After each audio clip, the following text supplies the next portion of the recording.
Hello po. Hello po sa inyong lahat. Isang magandang umaga po.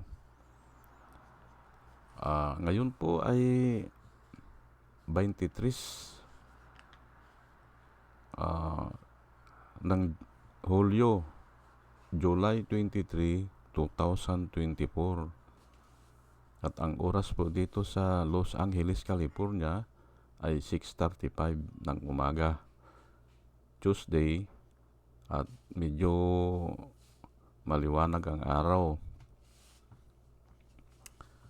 Nais ko lang mag-vlog patungkol po dito sa yung pangako ko nung isang araw na ah, i-discuss ko yung kung ano yung Medicare dito sa Amerika at saka yung PhilHealth dyan sa Pilipinas. Pero hindi ko kabisado yung PhilHealth dyan sa Pilipinas kasi ah, hindi naman dati kasi iba yan eh. Opo. Ay siguro gumawa sila ng batas. At yan po ang i-discuss ko dito para magkaroon po tayo ng idea. Opo. Ah, Dito po sa Amerika ay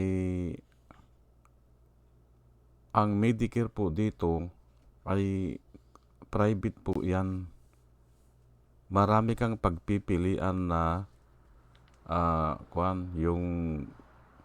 yung kumpanya kung saan ka mag-enroll. Nag-i-enroll yan eh. Yearly ata yan o semi-annually. Pero dito sa kumpanya namin, mas malaki ang hinuhulog ng kumpanya kisa sa amin. Ako po, sa ngayon ay tinignan ko yung payroll ko. Malaki din pala ang nadididak sa akin. Dalawa kami ni Mrs.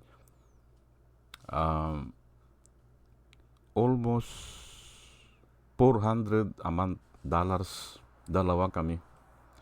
Samantalang nung 10 years ago, na kung saan yung mga anak ko, tatlong anak ko, maliliit pa o hindi pa nagtatrabaho, 5 kami. Ang hinuhulog ko lang per month ay nasa 250. Nag-increase na po eh. Opo, pa-increase ng pa-increase. Pero ang maganda sa amin ay, o dito sa Amerika, ay karamihan ay mas malaki ang hinuhulog ng employer mo para dyan sa Medicare. Kasama na po yung vision at saka yung yung dental doon sa 400 a month. Ngayon ay ito'y iso-shoulder nila kasi yung gamot, ganyan, o yung doctor's fee. Pero nagbabayad din kami pag pumupunta kami sa doktor, parang copay ang tawag doon na $10 lang every visit. Pero yung gamot, libre. Opo, kaya malaki din ang tipid. Itong Medicare na ito. Sinusulder po nung provider. Service provider din ang tawag namin eh. Pero marami kang pagpipilian. Yun sa akin ang pinakamaganda, yung tinatawag nilang PPO. Opo. Walang question dyan. At saka halos lahat ng doktor cover nila. Halos lahat ng ospital cover nila yung PPO. Ngayon po dyan sa Pilipinas, tika muna, ituloy ko lang dito pero dito po sa Amerika, pagdating mo o bago ka dumating ng 65, mag-i-enroll ka doon sa isang Medicare na naman. Kasi ini-expect nila na aalis ka na ng trabaho at the age of 67. Ayan po, retirement po kasi dito ay 66.5 ganyan o 66.75 years old.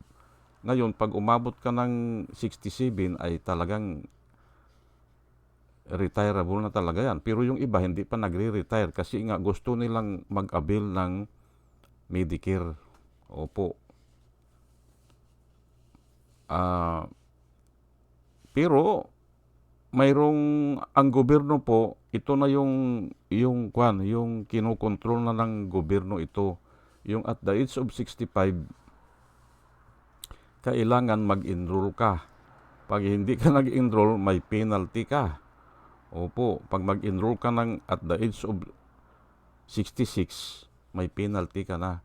Kaya mag-i-enroll ka, pero kung nagtatrabaho ka, pipiliin mo yung A na wala kang babayaran. Naka-enroll ka lang kasi may trabaho ka eh. Pero yung iba, kumukuha din ng A and B kasi may mga gamot sila na special na gamot, binabayaran na nun nung kwan ng gobyerno. Pero kung wala ka ng trabaho, ang babayaran daw ay $170 per ano. Di kung mag-asawa kayo ay kwan din, mga 340, hindi ba? Mahal din. Ay kung wala kang trabaho, ay yun lang pensyon, ay mahirap din. Pero ang kagandahan dito ay yung matatanda ay talagang nalilibre doon sa yung gamot-gamot na yan o ospital kasi nga mayroon ng Medicare para sa matatanda na pinupunduhan naman ng gobyerno. Ayan po. Ulitin ko pag matanda na po, doon lang Medicare na kinokontrol ng gobyerno. Yun po para maliwanag tayo. At dito, hindi pala pwede yun na yung anak ay isasama yung magulang sa Medicare. Hindi pala pwede dito. Opo. Kasi kinausap ko yung anak ko, pag mag-retire na ako kako anak na US Navy, ay isama mo na lang kami sa Medicare. Ay hindi hindi pwede yan. Bawal yan. Ay tinignan ko nga, bawal. Kasi mayroon nga nung mag-i-enroll kami ng Medicare at the age of 65 o bago mag-65, 3 months bago ka mag-65, mag-i-enroll ka doon. Ayun. Kaya dalawa ang Medicare ko ngayon. Isa yun sa sinusulder namin ng kumpanya namin at saka isa itong shoulder lang ng gobyerno. Pero enrollment lang yun. Halos hindi naman nagagamit. Ngayon ay dyan po sa Pilipinas, ay ang pagkaalam ko niyan dati, kasi yun nga, kung nag-overseas ako noon, kinakaltasan na kami agad doon sa binabayad namin sa agency. Kinocompute na nila yan. Kung 2 years kami sa Saudi, ito ang babayaran dyan sa PhilHealth. Pero ang alam ko noon, yung PhilHealth na yan, dyan po sa Pilipinas, ay private din yan. Insurance lang kasi yan Para kang nag-insure ka ng sasakyan mo, para kung ma-aksidente ka, mayroon tutulong sa'yo na babayad. Ganun po yan. Ang nagtaka ako, bakit nakagawa sila ng batas? Sa ngayon pala, nakinig ako doon sa explanation ni Professor Magno, ay GOCC na pala yan, Government-Owned Uncontrolled Corporation. Ay talagang malulugi na nga yan. Opo, at ayan na nga, pinasukan na ni Ralph Recto. Hindi ba? Pinasukan na niya itatransfer daw niya kasi malaki po ang budget dyan Sinasabi ko na po sa inyo, ang dami ko po kilala na OFW na compulsory yan. Maghuhulog ka dyan.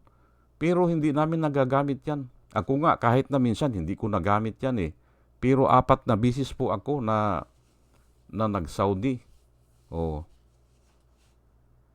Ay, kung milyon yan na nagsa-Saudi, hindi ba? Ang dami po niyan. At lalo na yung mga umasinso po, na napunta ng Amerika, hindi na papansinin yan.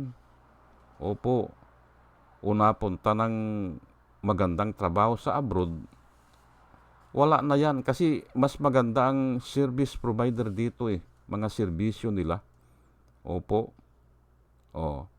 Ayan po ang maikwento ko lang sa inyo, bakit naging gobyerno, kontrol ng gobyerno. Ay alam naman natin, pag ang isang kumpanya ay kinontrol na ng gobyerno, nalulugi na po yan. Opo. Hindi maganda kasi ang management ng gobyerno kasi mga politiko ipapasok na nila yung mga kamag-anak nila dyan. Ay yun namang mga kamag-anak o yung mga politiko naman ay huhut-hutin na yan. At yan na nga ang delikado ngayon sa ginagawa ni Ralph Recto. Opo. Ayan po ang i-discuss natin. Pero bago ang lahat ay nais ko munang batiin po itong first batch po Rosana Narubi ng Japan, salamat po sa inyong lahat. Al Ulalya ng Bacoor, Pampanga, Librager, Alex Sarmiento, batch 1 po ito Dolor Garcia ng Milano, Italy, Nana Antibi ng Bahrain, Will Utaib ng Laguna, Nelson Balyaran, Julia Magbanua ng Singapore, Andre Deliver, Arnold Pernan ng Cebu, Larry Narbais, Josia Lan, Elenita Scrappler, Ben Puno, Leti Peralta ng Mamburao Occidental Mindoro, Maribel Baligat Colio, Querte Q, Jonah M, Ronaldo Aventino, Mel Herrera ng Evanston, Illinois, Ernesto Aborque, Placer Eduarte, Hiasmin San Juan, Roman Di Paz, Mary Grace Santos, Pacmando, John Cabrera, Luen Sigako, Ike Maglasang, Linda Trasmonte, Linda Walton, Sasha Andigwid, Lenny Bungat, Agripino C, Eduardo Gonzales ng Singapore, Bumble D, Di Juana Duco, Ernesto Honrado, Josephine Lucas, Bert Abogado, Dimitrio Pascual, Soledad Di Maculangan, Brenda Martin, CG Torrio, Melchor Torrentino, Brother Pacamara, Manuel Lim, Danilo Magno, Lawrence Alendayo, Edelberto Infante, Bus Reyes, Paul Vincent Lim, Sonny Gaya, Rupino Baldos, Betty Velasco, William Ilay, John D5, Victorino Ripran, Norman Nabatar, Bonifacio Abela, Danilo Magno, Carl Alban, Salvi Ibanez, Domus Ticton, Tibtib Mercado, Bernadette Francisco, Yoser P.O., Celir Andres, Hermehenil Dugarde, Robin Delpin, Mama Gina. Nag-comment pala si Mama Gina kahapon patungkol dun sa litrato, dun sa kumakalat na video. Maganda yung comment niya. Hindi siya, yun nga, hanggang ngayon, hindi siya BBM supporter, pero ayaw din niya yung ganun na naglalabas na mga video, hindi ba? Ay, hindi ko pa nga nasagutan mamaya siguro sasagutan ko yun. Salamat po, Mama Gina, sa comment mo, maganda yung comment mo, sasagutan ko mamaya. Lance Sumintak, Leonardo Acebes, Jose Tosi, salamat po sa inyong lahat.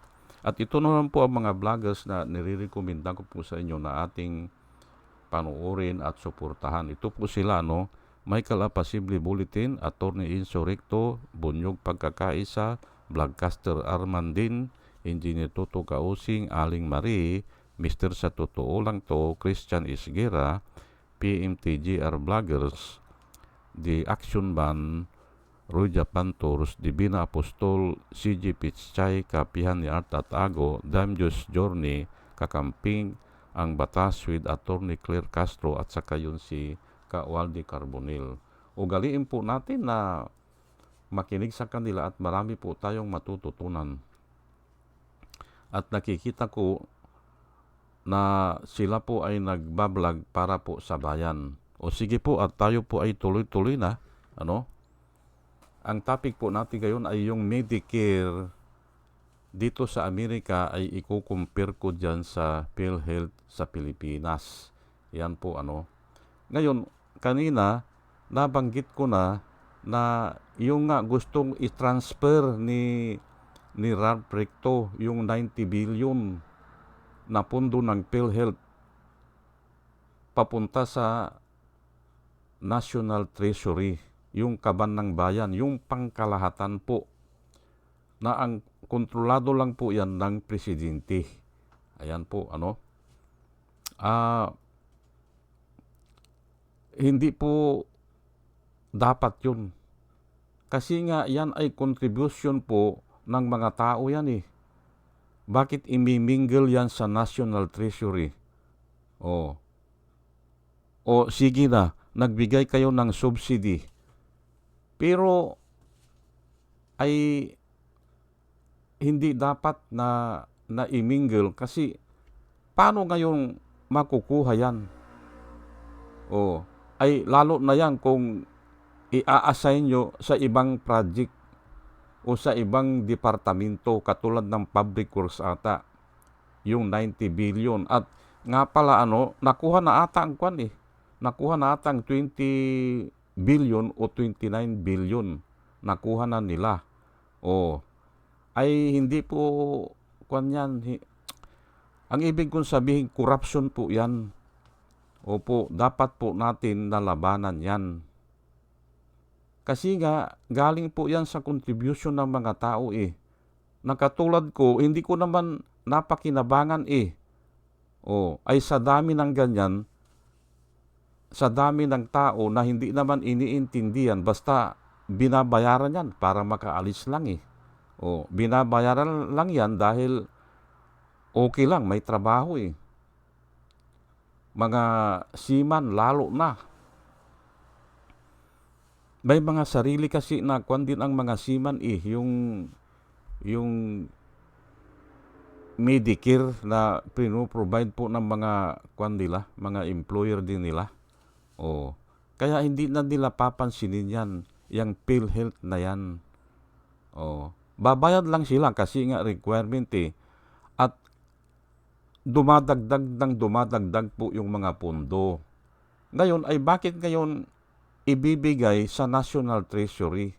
Na kung saan kung naibigay na po yan sa National Treasury, mahirap ng hugutin yan. At saka ang purpose po ng pagbabayad ng PhilHealth ay para parang insurance yan eh, na kung nangangailangan ka ay mayroong tutulong sa iyo. May portion sila na babayaran. Ganun po doon sa gastos. Ay yung nga iba hindi na nga nagre-request diyan eh kasi nga ay hindi nila alam. Una, hindi nila alam. Pangalawa ay nahihirapan sila sigurong kumubra. Kaya ganun, pinapahirapan sila. Kaya ayaw na nilang pumunta, lalo na yung malalayo sa Metro Manila. Diba? Ay simple, gagastos ka ng pamasahe mo eh. Ganun po ang nangyayari dyan. Ngayon ay nakita siguro nila Recto, hindi ba? O kung sino man yan, si Bongbong Marcos, hindi ba? Nakita siguro na malaki ang pera, yan ang gusto nilang kunin. Pero mali po yan. At kinuwento ko na kung ano po ang kaibahan dito sa Amerika. Hindi po pinakikialaman ng gobyerno yung contribution namin dyan sa Medicare. Pero ulitin ko lang, pagtanda namin, mag-i-enroll kami doon sa another Medicare, yung Medicare ng gobyerno at the age bago ka umabot ng 65. 3 months before 65, mag-i-enroll ka. Ngayon, may option naman doon. Kung may trabaho ka pa, kunin mo lang yung A. Yun. Kung gusto mo din naman, kunin mo yung A and B, type A and B, para mayroong ibang gamot na isushoulder na ng gobyerno. Usually, yung maraming gamot yung sari-sari na ang sakit, komplikasyon na, kinukuha nila ang A and B. Ganun po yan. Hindi po pinakikialaman ng gobyerno ang pondo ng Medicare. Hindi po. Ay pero dyan, ay yan na nga magagaling nga ang tao dyan sa atin Magagaling silang magkurap. Kaya pinag-aaralan nila Pinag-aaralan nila paano nila mahawakan. Ganito po ang umpisa niyan Kunyari tutulong sila kunyari tutulong sila, ang gobyerno tutulungan yung PhilHealth. Hanggang sa magbibigay daw ng subsidy o kung ano man yan. Magbibigay ng kaunting budget. Pero ang gusto lang nila, maipwisto yung mga tao nila. At gagawa na sila ng batas later on kasi nagbibigay sila ng pondo kunyari ay GOCC na yan. GOCC, Government Owned and Controlled Corporation. Aywan ko kung ano ang process dyan. Baka ibininta nung may-ari. O kaya ay partnership muna. Ganun po yan Pero napakalaking corruption po yan na dapat hindi natin payagan. Ayan po. Kaya nga ako, nagsisikap ako na mag-vlog dito para maintindihan po natin. Ganito po sa Amerika ang nangyayari. Opo. Ngayon ay magbibigay lang po ako ng dalawang verse Matthew 9:12 at ito makikita rin natin sa Mark 2:17 at saka Luke 5:31. Tatlo po ito nakasulat kaya importante po ito o kaya may emphasis. Binibigyan ng emphasis. Nakasulat po iisa ang kwento, iisa ang pinanggalingan ng kwento. Ito po yung kini-question po ng mga Pariseo si Jesus Christ o yung mga disipulo ni Jesus Christ. Kini-question nila bakit daw si Jesus Christ at saka yung mga disipulo ni Jesus Christ ay sumasama o nakikikain o sumasalo sa pagkain sa mga sinners at saka sa mga tax collector. Yan po ang kwento dyan. Tinatanong nila, bakit sumasama sa mga sinners at saka sa mga tax collector? At ang tax collector kasi noon ay number 1 na corrupt noon. Hanggang po ngayon. Kaya nga sinusuka po yan ng bayan Ano po ang tanong? Bakit daw sumasama si Jesus Christ at saka yung mga disipulo sa mga sinners at saka tax collector?